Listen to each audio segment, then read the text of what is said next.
Ele é graduado em Direito pela Universidade Federal do Ceará, com mestrado em Filosofia pela Federal de Minas Gerais e doutorado em Direito pela mesma Universidade Mineira. Diretor acadêmico e professor de Direito Constitucional da Faculdade de Direito de Contagem. Autor de livros, entre eles A Constituição como Simulacro, pela editora Lumen Juris. O Arena Livre tem o prazer em receber Luiz Moreira Gomes Júnior, conselheiro reeleito para o Conselho Nacional do Ministério Público. Vamos falar sobre a polêmica que está dividindo o sistema de justiça do país, a proposta de emenda à Constituição número 37, que limita os poderes de investigação de promotores e procuradores de justiça. Conosco nesta arena, os deputados Antônio Mentor, do PT, José Bittencourt, do PSD e Adriano Diogo, também do PT. Bem-vindo ao Arena Livre, a TV Assembleia, é um prazer recebê-lo. Prazer todo meu. Bem-vindos, deputados, um prazer recebê-los. Antes de mais nada, eu queria que o senhor explicasse um pouco o fulcro de uma proposta que emenda a Constituição e que vem trazendo tantas divergências. Parece que na Constituição o papel dos poderes está muito bem definido, mas ficou uma zona cinzenta, né? O papel de investigação compete à polícia, o MP colhe as provas, os depoimentos e faz a denúncia. Por que tanta polêmica nos dias de hoje? Bem-vindo. Muito obrigado. A polêmica em torno da PEC 37 diz respeito a uma questão que incomoda e que precisa ser solucionada racionalmente, que diz respeito, primeiro, à racionalização na atuação do Ministério Público. Segundo, definir se tem o Ministério Público poderes para investigar. A PEC, como ela foi colocada, é uma PEC muito singela, porque algo que precisa ser esclarecido e que comumente não está sendo, que está sendo esquecido propositalmente, é que embora a PEC seja aprovada, e é preciso que nós esclareçamos que o Congresso Nacional é legítimo para discutir quaisquer questões que importem para a sociedade brasileira. Então, a proposta é em si legítima.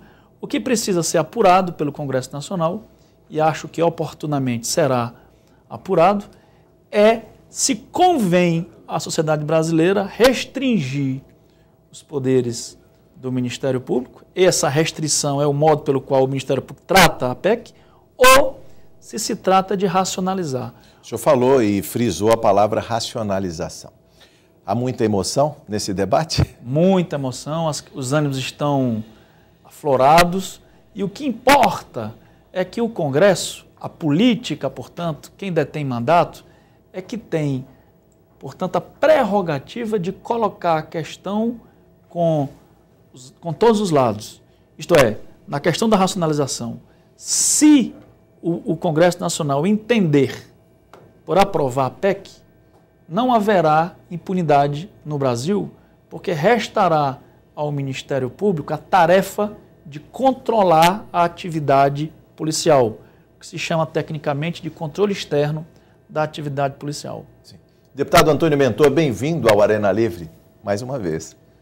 Muito bem, Jorge, obrigado pelo convite, deputado Zé Bittencourt, deputado Adriano Diogo, uma satisfação receber aqui o Dr. Luiz, que tem uma história importante no Ministério Público e na Procuradoria da República, tem uma larga experiência e tem feito esse debate com muita qualidade. Isso é importante nós frisarmos aqui. Temos ouvido as suas manifestações no Conselho Nacional do Ministério Público e, sem dúvida nenhuma, com muita clareza, muita racionalidade. Eu pergunto, o Ministério Público, sendo parte, ele pode controlar a investigação e assim definir o que é que deve ser levado, o que é que deve ser mostrado, o que é que não é mostrado? Ele tem esse excesso de prerrogativas e a questão da impunidade. É evidente que, para efeito de mídia, é muito mais fácil dizer é a PEC da impunidade do que discutir com alguma profundidade, com alguma qualidade, fazer esse debate. Portanto, queria ouvir também a sua opinião sobre essa questão da impunidade, que o senhor já tocou há momentos atrás, e também sobre essa situação em que o Ministério Público se envolve no processo sendo uma parte dele. É preciso, deputado Mentor, discutir exatamente os termos da PEC. Não é verdade que haverá uma impunidade generalizada se a PEC for aprovada. Porque, contrário ao senso, se poderia dizer tranquilamente que se no Brasil há impunidade hoje, a impunidade decorre da inoperância do Ministério Público, porque podendo não investiga. Acho que a sociedade brasileira, Jorge, tem maturidade suficiente para enfrentar qualquer questão. A questão da PEC, tal como o deputado Lorival Mendes apresenta, ela é muito singela. Tenta estabelecer um parâmetro para atuação na investigação. É disso que se trata. Limites. Limites. Por exemplo, como se dá a disciplina jurídica da investigação? O Ministério Público, quando investiga, em muitos casos investiga seletivamente, né? Escolhe os casos que dão mais audiência, que dão mais repercussão. Essa é uma crítica que precisa ser feita. Não se trata simplesmente de uma dicotomia. Ou o Ministério Público investiga ou tudo estará perdido. Porque não estará perdido. É preciso, então, que nós tenhamos maturidade, e acho que esse debate é um momento oportuno. Eu queria aqui agradecer aos deputados presentes pela oportunidade, para que nós balizemos a questão. Primeiro, é correto que aquele órgão que, pertencendo ao sistema de justiça, ao investigar, também seja o acusador?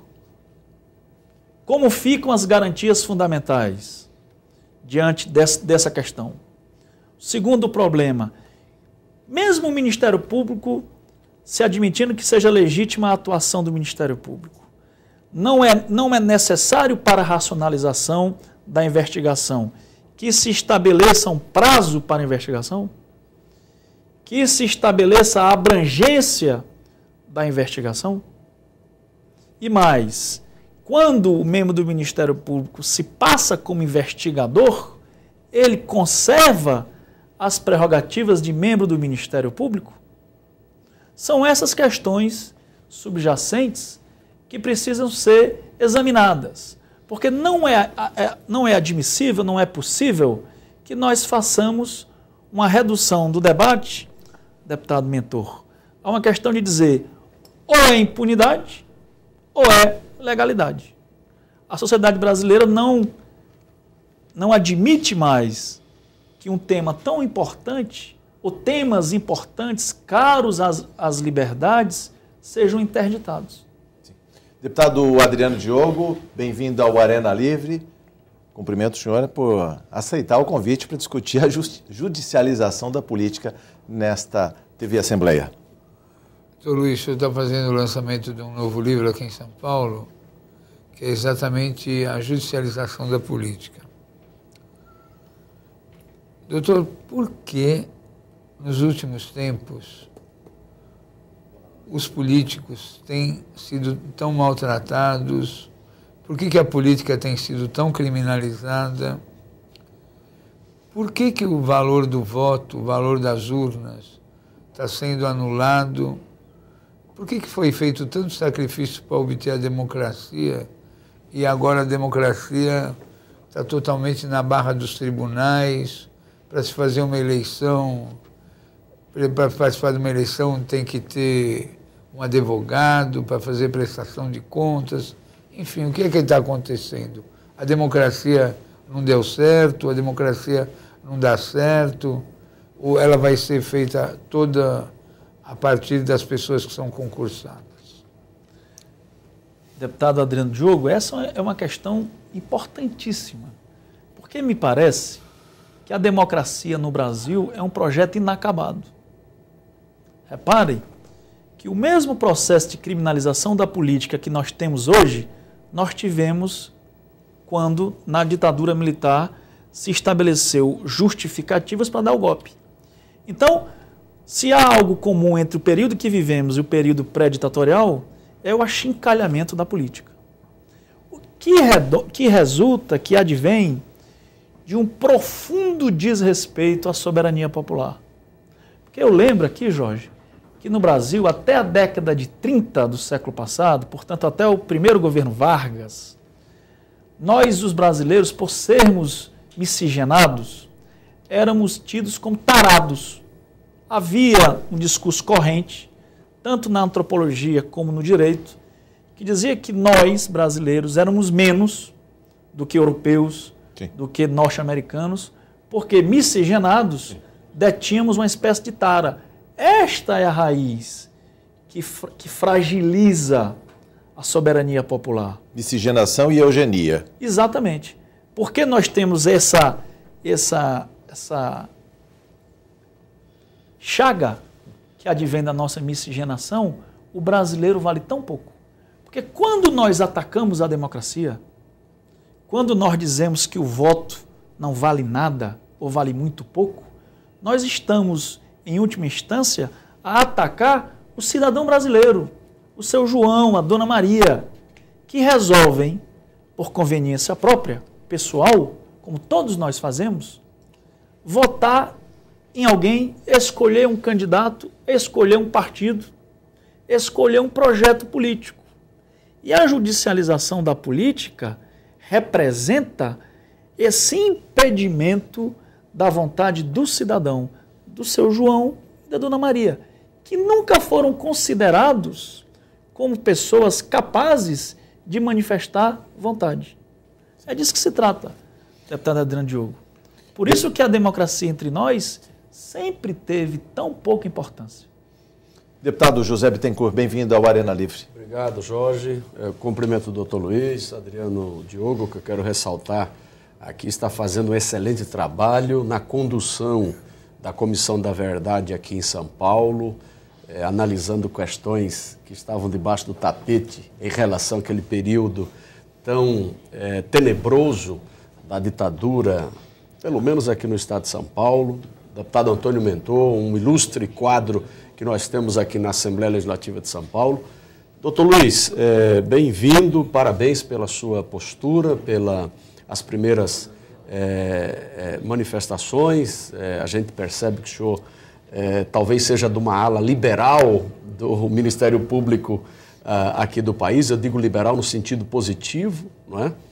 De estar se manifestando com muito balizamento. A gente fica muito feliz por isso, de ver uma pessoa, membro do Ministério Público e que está no Conselho Nacional do Ministério Público com mandato renovado, é bom colocar, e que se manifesta dessa forma tão, eu diria, contundente, mais clara. Nós aprendemos que isto, evidentemente, é algo extraído do princípio da independência e da harmonia entre os poderes. Nós aprendemos que o legislativo legisla, o executivo executa e o judiciário, ele julga. Por que o executivo quer legislar? Hoje é o que nós estamos contemplando lá no Congresso Nacional. Aliás, aqui em São Paulo, nas câmaras municipais, na Assembleia Legislativa, nas câmaras municipais, por mecanismos talvez até, eu diria, proscritos a esse princípio, não é? A esse princípio da independência e divisão dos poderes. Por que o executivo quer legislar? O executivo, o judiciário quer legislar e, evidentemente, há uma inércia por falta de uma construção de uma pauta positiva do próprio legislativo. Deputado Bittencourt, eu já fui muito crítico das medidas provisórias, das leis delegadas, mas eu acho que hoje o problema da democracia brasileira não é exatamente a invasão das competências legislativas pelo Executivo. Porque, de qualquer maneira, em última instância, tanto o Executivo quanto o Legislativo decorrem do voto. Portanto, aquele que detém mandato popular, e a Constituição assim prevê que em algumas circunstâncias poderá o Executivo participar do processo legislativo, né? Eu não vejo mais... Mas pela via da excepcionalidade. Da excepcionalidade. Eu concordo com Vossa Excelência quando Vossa Excelência tematiza essa invasão das prerrogativas do Legislativo pelo Executivo. Mas eu acho que hoje o grande problema do sistema constitucional brasileiro não é propriamente a questão da relação entre os poderes políticos, mas a invasão das competências tanto do Legislativo quanto do Executivo pelo Judiciário e pelo Ministério Público. O que nós temos hoje é um processo amplo de contorno à vontade popular, pelo Ministério Público e pelos tribunais. Isso se faz mais forte e mais presente nas pequenas cidades brasileiras, em que praticamente o prefeito é submetido a constrangimentos vários, de modo que a sua gestão é praticamente inviabilizada pelo sistema de justiça. Agora, recentemente, e não se trata apenas de um fenômeno atual, mas as invasões das competências do Congresso Nacional pelo Supremo Tribunal Federal, ou ainda pelo contorno à vontade popular que é exercido pelos tribunais eleitorais. Hoje eu poderia dizer, sem medo de errar, que o mandato é absolutamente desprezível, os mandatos populares são absolutamente desprezíveis à luz da justiça eleitoral.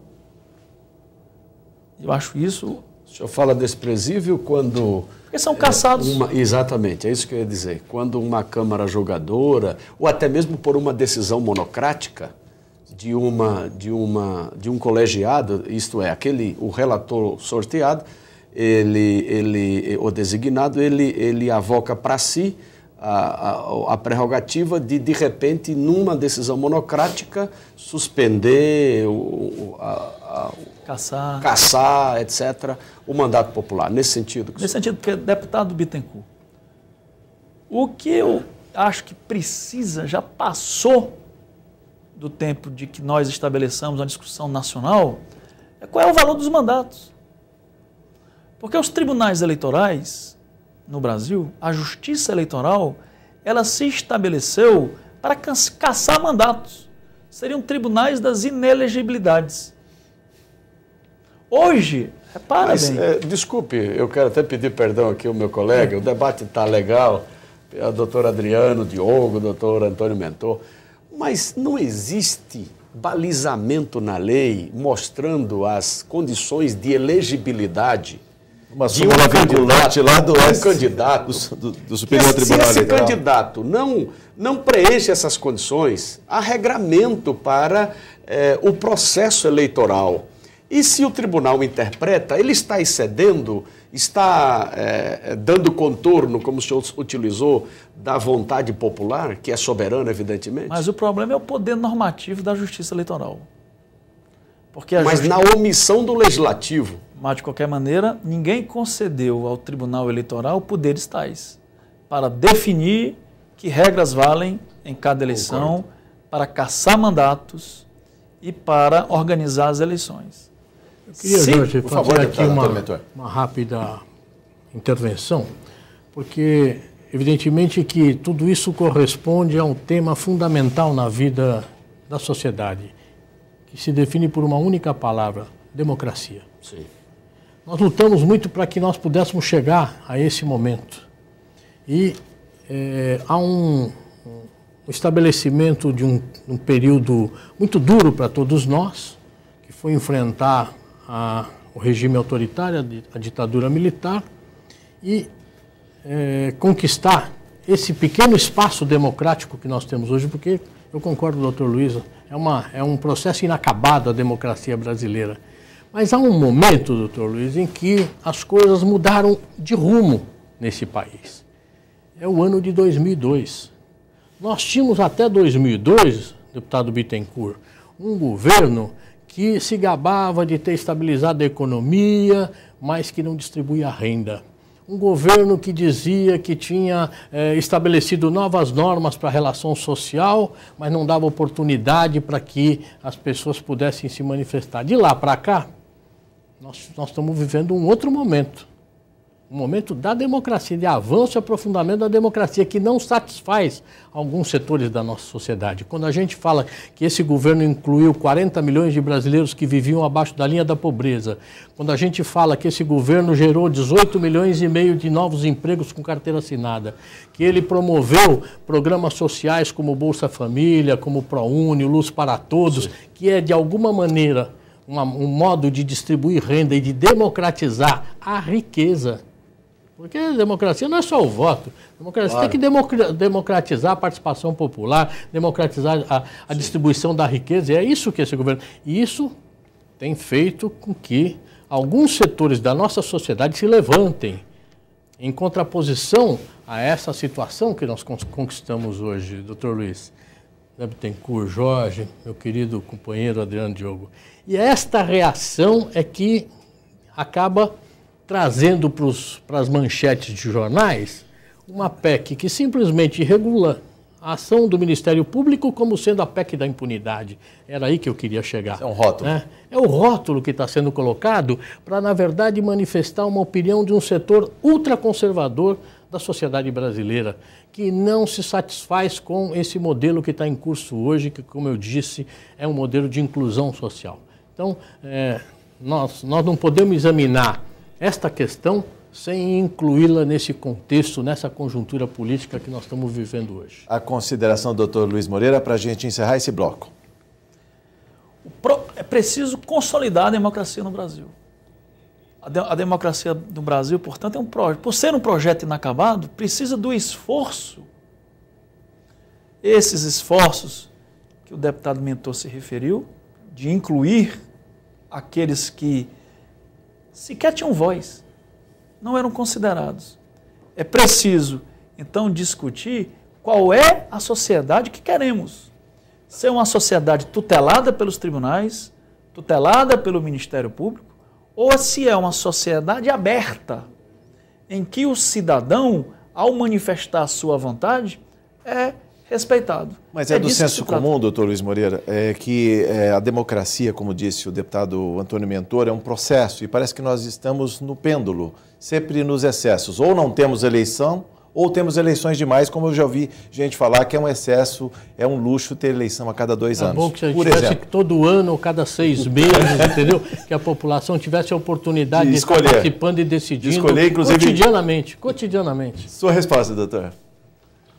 Eu sou dos que entende que a democracia não traz mal algum. Então, quanto mais democracia nós tivermos, e é preciso que isso seja consolidado. Porque nós nunca tivemos um período democrático tão longo no Brasil. Então, as questões democráticas, que dizem respeito ao respeito à soberania popular. Por isso que eu digo, venho conversando antes com o deputado Mentor, com o deputado Adriano Diogo, que a quadra que vivemos é de fundamental importância, porque nós estamos discutindo o futuro de um país que finalmente conseguiu incluir seus miseráveis, conseguiu gerar uma riqueza tal, e essa riqueza, pela primeira vez, nós estamos distribuindo por uma série de fatores. Um outro país. Um país democrático. E é importante, então, que nós tenhamos maturidade para definir o que compete ao Legislativo. E nunca é demais dizer que o Legislativo é que é a casa em que essas questões devem ser discutidas e arranjadas. E o Judiciário não. O Judiciário decide a partir de uma decisão anteriormente tomada pelo Legislativo. Isso é que se chama democracia. No próximo bloco, vamos falar mais de competências legislativas e a judicialização da política. Voltamos em instantes.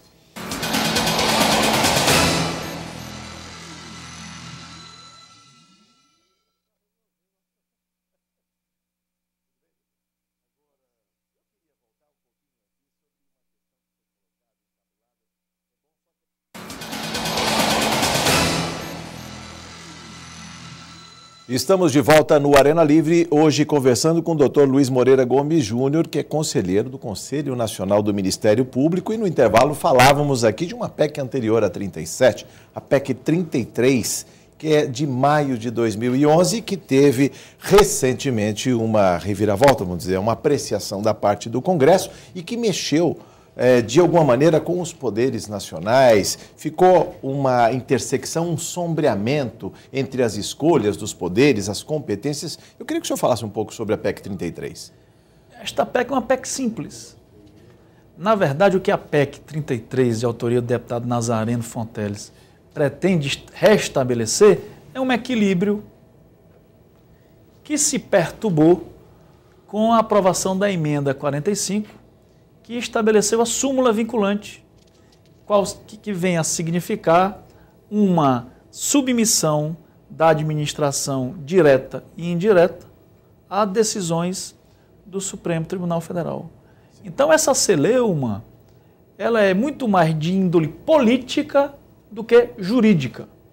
Até porque essa questão, porque se trata da relação do Supremo Tribunal Federal com o Congresso Nacional, não ocorre por um enfrentamento entre oposição e governo. É uma questão suprapartidária, que seria o restabelecimento de um equilíbrio que foi violado com a aprovação da súmula vinculante. Sim, mas de qualquer maneira não dá a impressão de represália, porque se a PEC de 2011 se tira da gaveta e ela é aprovada por uma comissão simbolicamente, praticamente 2 anos depois, não fica a impressão entre o judiciário que houve uma retaliação da parte do legislativo? Não, essa questão, como eu disse antes, Jorge, não se trata de uma questão importante do ponto de vista jurídico. Não é uma questão importante? Não, porque o problema foi que houve um desequilíbrio nessa relação entre os poderes com a aprovação da súmula vinculante. Porque aí sim se criou uma supremacia judicial. Porque, repare, a súmula vinculante, ela obriga, por decisão do Supremo, a administração direta e a administração indireta, criando, pela primeira vez na nossa República, essa supremacia judicial. A PEC, o que é que ela faz? Ela apenas restabelece o equilíbrio entre o legislativo e o judiciário. Sim. Só isso. Tanto é verdade que ela não se trata de uma revanche, que a proposta ela é de autoria de um deputado do Partido dos Trabalhadores, mas o relator é do PSDB. Então não é uma questão entre revanche, né? Acho que um órgão colegiado como o Congresso Nacional tem muito pouco espaço para revanche, porque uma revanche não obteria consenso em qualquer órgão colegiado, nem na Assembleia Legislativa de São Paulo, nem no Congresso Nacional. Sim. Deputado Adriano Diogo. E a improbidade? O que precisa ser discutido, deputado Adriano Diogo, e acho que essas questões, na medida em que o direito passa a assumir esse protagonismo, é preciso que nós enfrentemos alguns temas. Por exemplo, a da Lei da Improbidade Administrativa, que é uma lei que foi publicada em 1992, e que confere ao intérprete, portanto, ao membro do Ministério Público e ao magistrado, poderes argumentativos e poderes discricionários que nenhum dos órgãos, nem o Judiciário, nem o Ministério Público, admitiriam uma lei como a da improbidade administrativa se essa lei se aplicasse, por exemplo, a desvios administrativos de magistrados ou de juízes. O que é que nós precisamos enfrentar? É plausível que a classificação do que é improbidade dependa de interpretações? O ditado popular diz que interpretação cada qual tem a sua. Então o que é que nós tínhamos que fazer?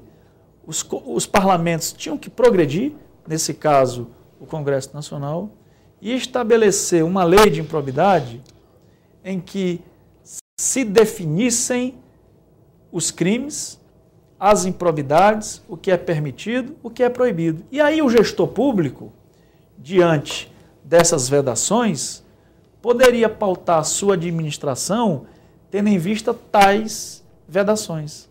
O que não dá para admitir é que num país que tem tanto pelo que fazer, em que se exige do Estado tanto tantas obras, tantas motivações, né? Por quê? Porque a iniciativa privada no Brasil depende do Estado. Então, do jeito que nós estamos hoje, o cenário jurídico com a lei da improbidade, significa que o gestor eleito, o probo, não me refiro ao ímprobo, o probo sairá da prefeitura, de uma secretaria de Estado, com 10, o probo, o honesto, com 10, 12 ações de improbidade. Marcado para o resto da vida, não só política, mas empresarial, pessoal. Exatamente. O que leva, Jorge, na administração pública, na União, nos estados e nos municípios, há uma lógica do não fazer.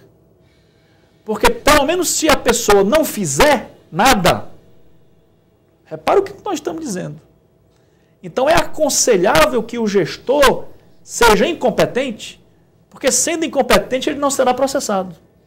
Mas, doutor Luiz Moreira, desculpe estar fazendo aqui o contraponto e, de repente, se existe alguma veemência nas minhas colocações. O senhor vai entender, os colegas aqui. A questão da súmula vinculante, ela não decorre de interpretação dos princípios que regem a administração pública, artigo 37 da Constituição Federal? A questão da improbidade administrativa, a lei de improbidade, eu entendo que, e também concordo que deve ser a lei da improbidade administrativa aperfeiçoada, como bem colocou Vossa Excelência. Mas a interpretação dela também não decorre aí com base justamente no princípio, na fonte, melhor dizendo, do direito positivo, que é o artigo 37, na fonte dos princípios que regem a administração pública? Vossa Excelência tem razão. Seria necessária uma alteração no próprio artigo 37. Clarificando mais aqueles E taxativamente? E alterando, está lá exemplificativamente. E alterando a legalidade. O que é que diz o artigo 37 diz? Os princípios da administração pública são legalidade, não dá mais para governar com tantas amarras. Se nós analisarmos, após essa crise econômica que o mundo ainda hoje passa, com consequências dramáticas para o trabalho, os trabalhadores na Europa, nos Estados Unidos, infelizmente o Brasil tem se blindado a essa crise, cada vez mais se exige do Estado não apenas ser o protagonista, mas ele diretamente envolvido com a atividade econômica. O que é que ocorre? A legalidade estrita, tal como ela é praticada no direito administrativo, transforma a simples não realização de um procedimento em improbidade. Por exemplo, a falta de uma certidão pode transformar um prefeito que nada fez de errado em alguém ímprobo. O que é que eu estou dizendo? Que seria necessário adequar a administração pública no Brasil às recentes exigências às quais o Estado, como protagonista da economia, seria o caso de estabelecer. Mas aí seria a cruz e a espada para o administrador, para o gestor municipal. Um promotor de justiça consegue um alvará, uma liminar, manda entregar um medicamento que nem receituado pela Anvisa, que tem as garantias da Agência de Vigilância Sanitária, um remédio importado e que vai consumir as receitas municipais, praticamente o orçamento de uma pequena prefeitura. Se ele entrega o orçamento, ele deixa algumas pessoas na fila ou algumas pessoas morrem para dar vida a um. Como é que é essa escolha? Jorge, o modo como você formula a questão já é representativo do drama que nós vivemos. Por exemplo, é legítimo que o orçamento do Sistema Único de Saúde, do SUS, seja comprometido porque o gestor da saúde teve que atender a uma determinação judicial ou uma recomendação do Ministério Público? Em relação ao direito de um, em detrimento dos demais. Ao direito de todos. Dos demais, exatamente, deputado. Porque se trata aqui de administração de recursos que são finitos. E de uma pauta. Porque a administração pública, ela se rege por prioridades. É por isso que essas prioridades decorrem da democracia. Porque quando alguém apresenta-se como candidato, ele ganha o direito de as suas escolhas serem as escolhas legitimadas pelo voto. Então, quando se trata de um prefeito, de um governador, do presidente da República administrar essas carências são administradas porque ele é legitimado para fazer as escolhas.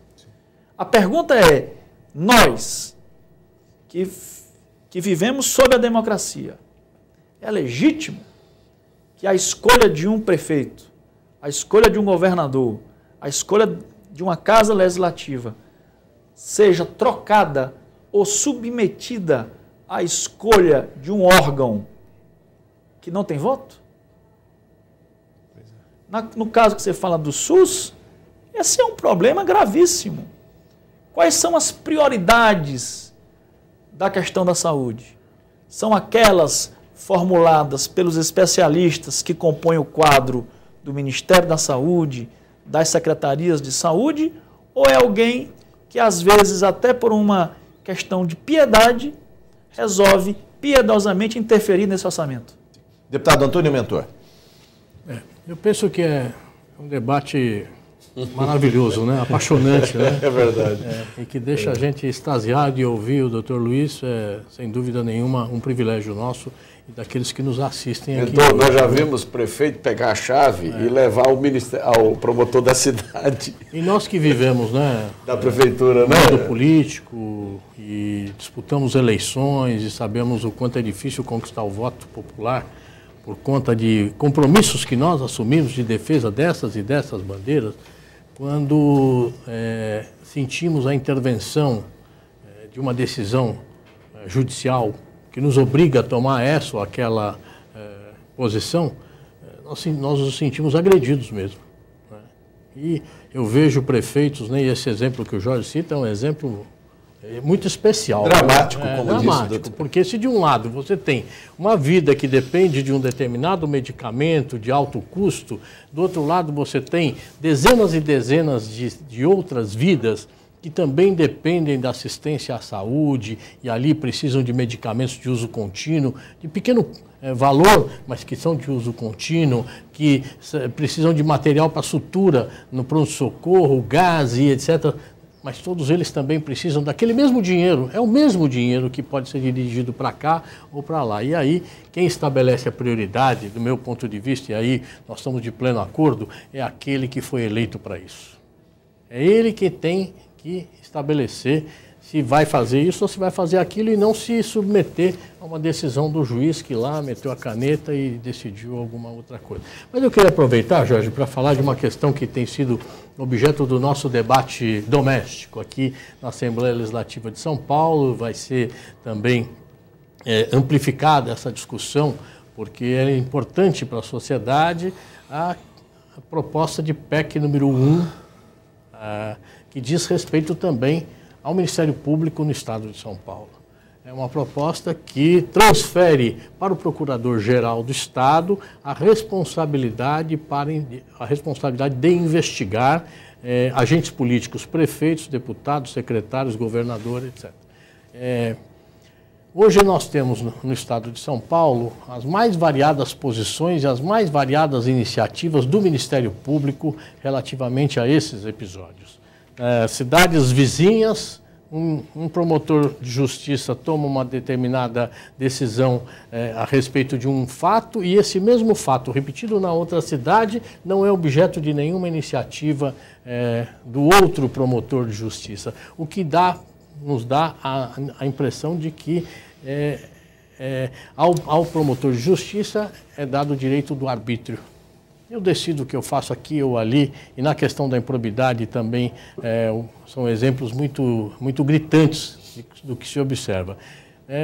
Essa discussão está aqui posta hoje para nós, e no momento que também a mídia coloca a PEC número 1 como sendo a PEC da impunidade, que que defende os interesses dos deputados, dos prefeitos, etc, etc.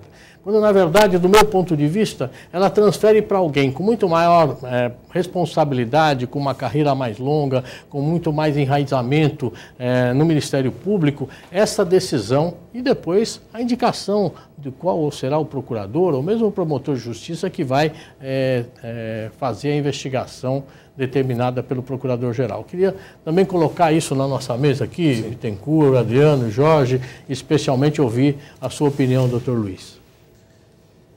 Jorge, deputado Mentor, eu tive a oportunidade de ler a proposta, a PEC, né, proposta de emenda à Constituição do Estado de São Paulo, número 1, e achei a PEC absolutamente normal.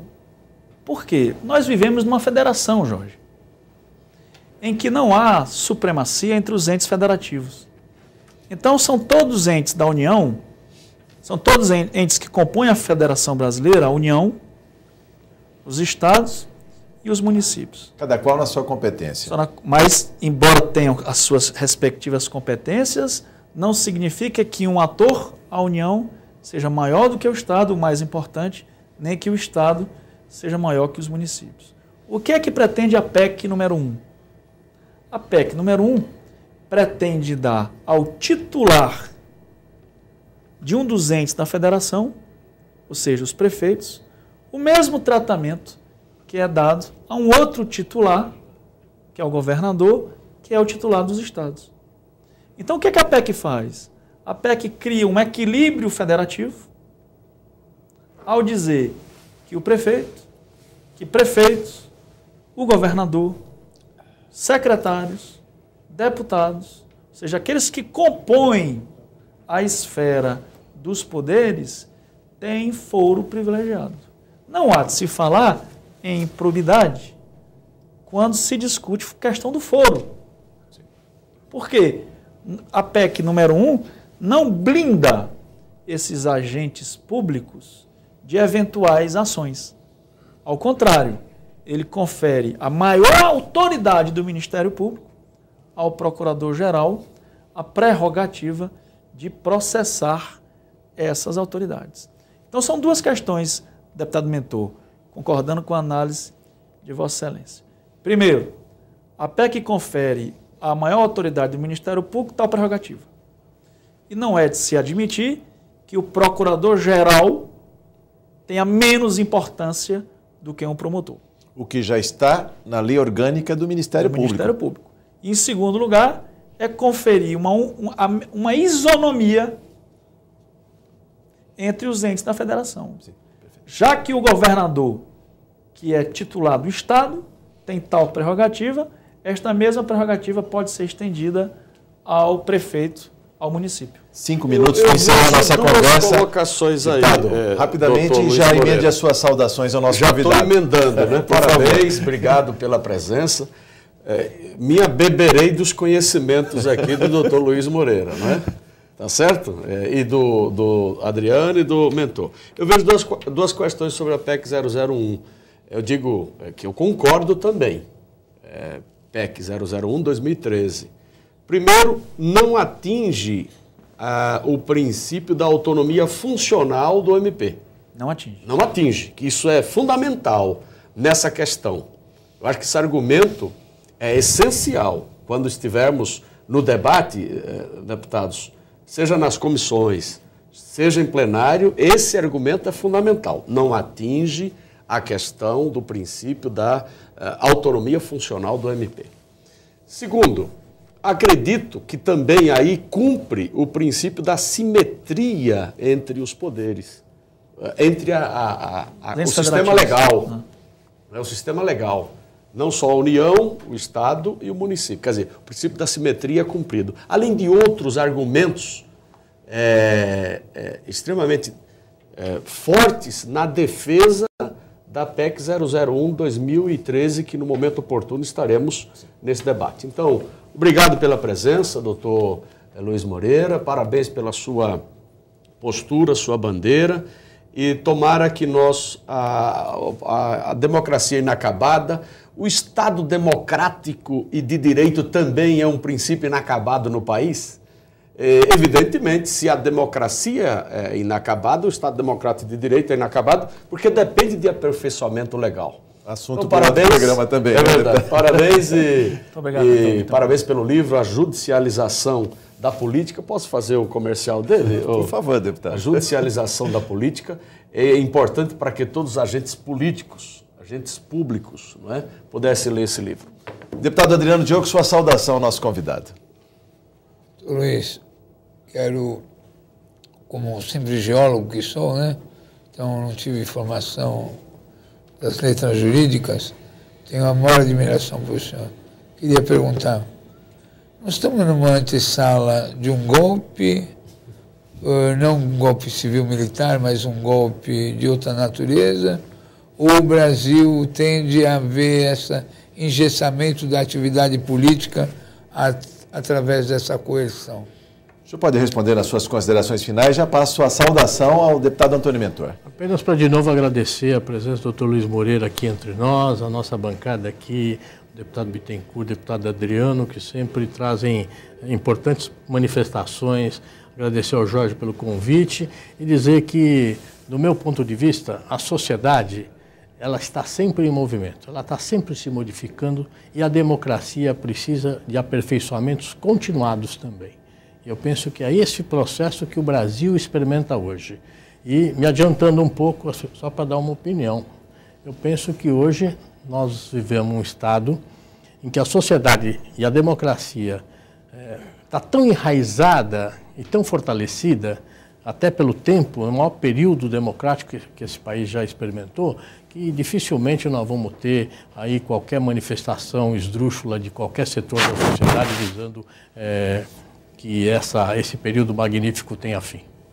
Doutor, a resposta ao deputado Adriano Diogo e o que faltou dizer, suas considerações finais. Muito obrigado pelo convite. Respondendo ao deputado Adriano Diogo, eu diria que nós só não caminhamos para um golpe ou por um Estado judicial estrito pela generosidade do parlamento.